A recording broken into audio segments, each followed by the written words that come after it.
Welcome to the deep dive. Today we're embarking on, a really fascinating exploration. We're going to connect some seemingly quite different insights into how we as humans communicate, how we build community, and frankly, how we just endure. Yeah, it's quite a mix we've got lined up. It really is. We've pulled together some intriguing sources for you. Bits from a guide called Grammar Made Easy, a really lively YouTube conversation about everyday English, a beautiful, almost poetic reflection on village life, and a pretty stark historical account of a medieval winter.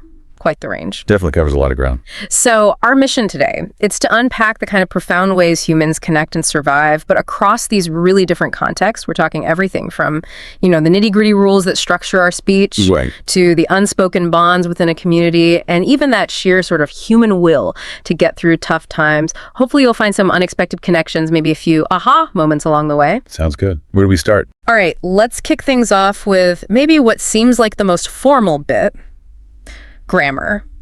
At its heart, what is grammar? And why should we, really care about it beyond maybe a school test? Well, at its core, grammar is basically the underlying system. It's the set of rules governing how words get used in a language. You could think of it as like the engine behind how we actually communicate. An engine. It's what turns a jumble like she going store into something clear, like she is going to the store.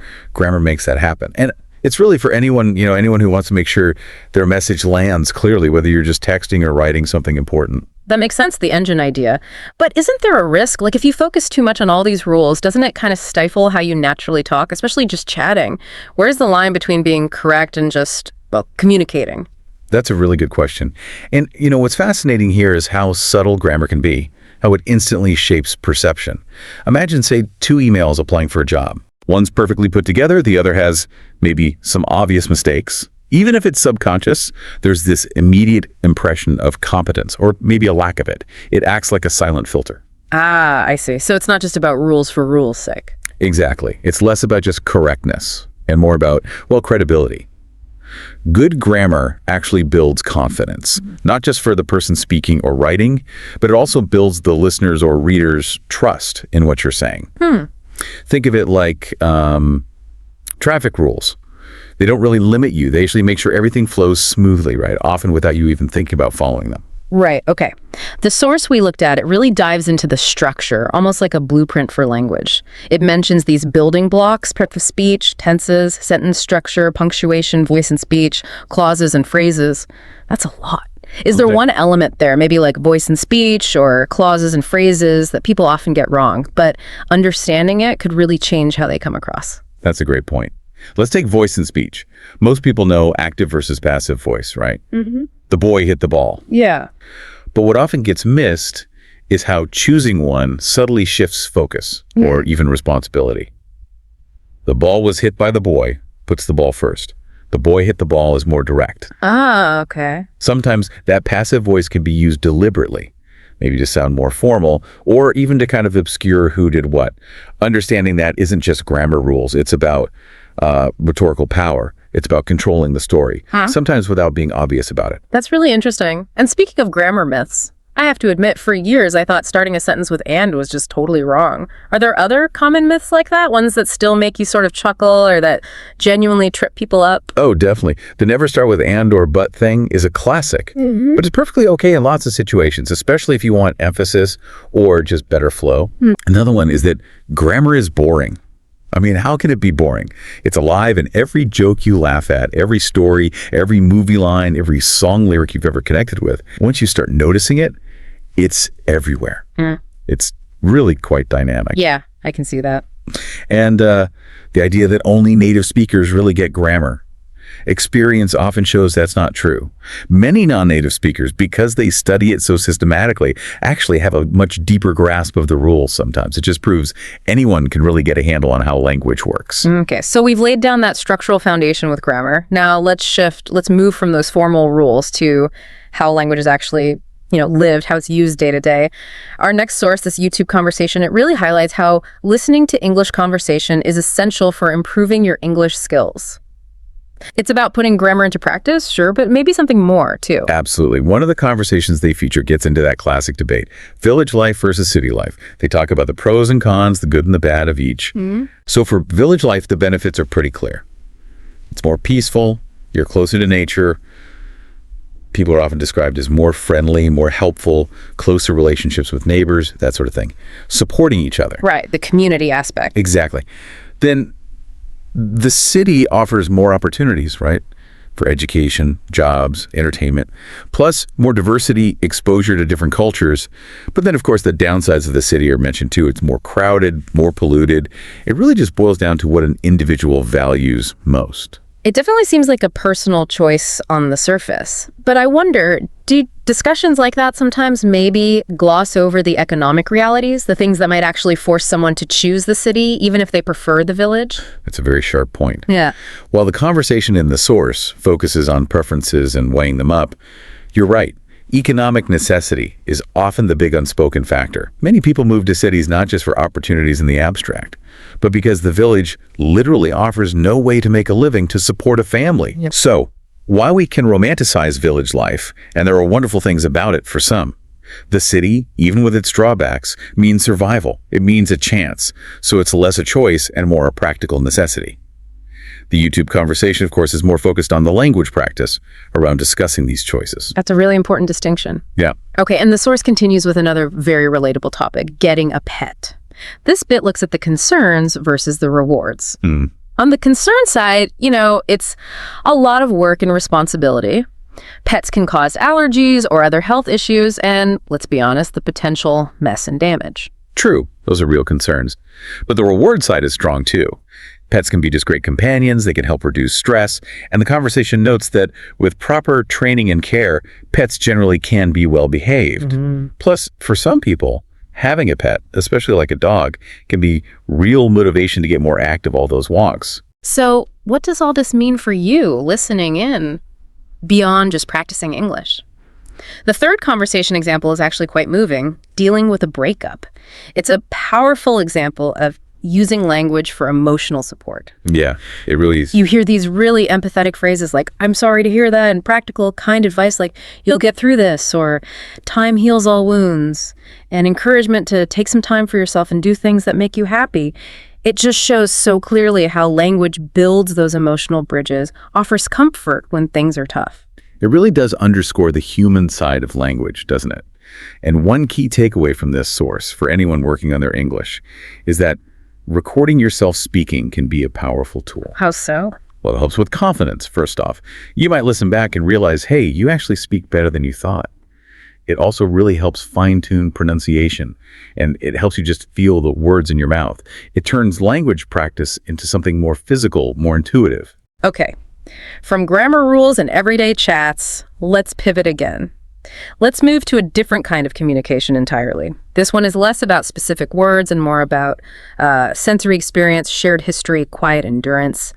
Let's step into a place the source calls Pachlapur, a place where time forgets to hurry. Ah, yes, Pachlapur. What's really striking about this piece is how it communicates the whole feeling of the village through these incredibly evocative sensory details. It's almost poetic. Yeah. It paints this picture. The air smelled like earth, the fact that strangers still waved, the comfort of a grandmother's mud house, the floor swept with a broom made of dried coconut leaves. Yeah. And even the taste of boiled jaggery milk with cardamom, described as pure peace, that's sweet. These aren't just descriptions. They're communicating a whole way of life, a feeling, a legacy, really. And central to it all was the community, that banyan tree, for example. It wasn't just a tree. It was described as our parliament, playground, and secret hideout all in one. There was this magic in that laughter, the kind that didn't need phones or memes to connect everyone. It was just about shared moments, scraped knees, simple fun, a really organic connection. And if we think about the bigger picture here, even the village's technology fostered community.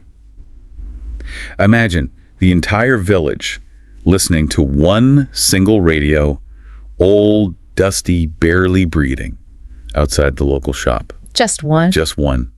And when it played songs from the 70s, people didn't just hear music, they remembered. They remembered stories, the boy who left for the city, the girl who married someone from across the river. Those songs became shared journeys, No headphones, no personal playlists, just this crackling radio and, as the source puts it, a community of hearts beating in unison. That image, one radio for everyone, so powerful. Have you ever encountered a communication style like that, so inherently communal, where the shared experience was everything? Well, maybe not exactly like Pachalapoor, but it strongly reminds me of older media experiences. Think about families gathering around the only TV set in the house. Oh, yeah. Watching the news together, or a big popular show. That shared experience, the immediate comments back and forth, the collective gasp or laugh that feels like a direct echo of Pachalapoor's radio. It really shows how technology can either pull us apart into individual bubbles or bring us together. In Pachalapoor, it was definitely bringing people together. And then there's that really poignant symbol, the lonely lamppost at the edge of the village, flickering every night like a heartbeat refusing to stop. Some villagers say it's where lovers once met. Others think it waits for a soldier to come home. But maybe the most beautiful idea is that it simply lights the way for memories that want to find their way home. And this really brings up a big question, doesn't it? In our world, racing towards glass towers and fast Wi-Fi, are we losing something important? It feels like it sometimes. The source suggests that places like Pachalapoor, these feelings, they still exist, not always in geography, but in memory, in feeling. And it ends with this powerful call to action, urging us to remember these connections, to call those people who are part of our own personal village, our history. Because, as it says so beautifully, villages don't just live in places, they live in people. It's about that unspoken communication, that shared heritage and affection that really makes a community wherever you happen to be. Okay, let's make another big shift now, a dramatic one, really, to a historical time where just communicating, just living was an immense trial. We're looking at the cruel winter of 1314. Expert. What did winter even mean back then? It was more than just cold, right? How did it change everything? What comes through so vividly in this account is that winter wasn't just a season. It was like an opponent, an adversary. The description of its arrival isn't just about weather. It feels existential. The sky was the color of pewter. The wind whispered a familiar tale. Then came the morning frost. The birds disappeared. And finally, the hush. It frames winter as this profound trial, a kind of reckoning between man and earth, hunger and faith, endurance and surrender. It turned everyday life into a fundamental struggle for survival. And the preparations they described sound intense. Turnips and onions were hung up, barrels were filled with salted pork, wood was chopped, stacked relentlessly. Life inside those medieval homes sounds incredibly harsh. Incredibly. A single-room hut. Walls made of wattle and daub, basically woven sticks plastered with mud and straw, offering almost no real protection from the biting cold. Right. And beds were shared just for warmth. One blanket, 4 bodies, that was how warmth was kept. The hearth, the fire, was truly the heart of the home, carefully tended, where maybe bread dough would rise slowly, or sometimes, devastatingly, there was nothing at all in the cooking pot. Wow. And connecting this to the bigger picture, in that kind of intense isolation and darkness, how did people even communicate? How did they endure? Well, communication shifted. Nights began with stories told in hushed voices. Each tale a relic passed down, each whisper a comfort in the dark. These weren't just stories for entertainment, they were vital. Vital how? They spoke of winters past, how the river froze solid one year, or about the blizzard that buried whole cottages, or maybe the old man who vanished into the snow. These were shared memories, not fairy tales. They passed on survival knowledge, communal grief, shared history, all through these hushed stories. And the realities were just brutal. The sickly would not survive. Infants would succumb to the cold. In towns, snow turned to slush, gutters froze. Essential trades like bakers, millers, they struggled. But in the countryside, Even worse, often, roads became impassable, news untold, isolation became its own kind of burden. People were just left alone with their fears of dwindling supplies. Yet, communication, even basic checking on neighbors, was crucial for survival. it's remarkable then that the source notes life did not stop. There were still these surprising acts of hope, of community. Exactly. Despite everything, children played in the snow. Neighbors shared what little they had, maybe a handful of grain, a bit of wood. Churches remained open. The bells, a reminder perhaps, of something larger, of collective faith. And people found small rituals to keep going, to connect in the quiet. Mending clothes by firelight, sharpening tools for the eventual spring, maybe singing old hymns, as the source says, not for joy, but to fill the void. It shows that hope, like warmth, was a precious and fleeting thing, but it was kept alive, communicated through these small, essential acts of shared humanity. And the piece concludes with such a powerful note on endurance. Simply, they endured because they had to, because they had no choice, because winter would not last forever. Spring always returned. It really speaks to that silent, powerful communication of human resilience, doesn't it? That sheer will to survive, even when words fail. It really does. A testament to enduring hope. So today we've really covered some ground, a remarkable journey, I think. We started with the precise rules of grammar, the structures that let us understand each other clearly. Right, the foundation. Then we jumped into those lively, everyday conversations, building skills, making emotional connections. From there, we explored the unspoken wisdom, the deep community bonds of Pashlapur, where memory and shared experience were so central. The sensory and communal communication. And finally, we face the harsh reality of that medieval winter, uncovering the quiet strength, the enduring hope people found even in the toughest times. We really have drawn threads between quite different worlds. We've pulled out these vital pieces from each source, showing that communication, well, it's so much more than just the words we use. Absolutely. It's also deeply tied to the stories we tell, the memories we hold on to, the communities we create, and that quiet inner strength we find when facing challenges. Hopefully this deep dive has given you a richer, maybe more nuanced view of all these facets of human connection and endurance. We've seen communication isn't just words on a page or screen. It's shared experience, it's unspoken understanding, it's that fundamental human drive to connect and keep going. So, here's a final thought for you. The next time you encounter a new idea or face a challenge, or even just find yourself in a quiet moment, maybe pause and consider what stories are being told here, even silently, what wisdom is being passed on, what deep connections are being formed, perhaps without a single word ever being spoken.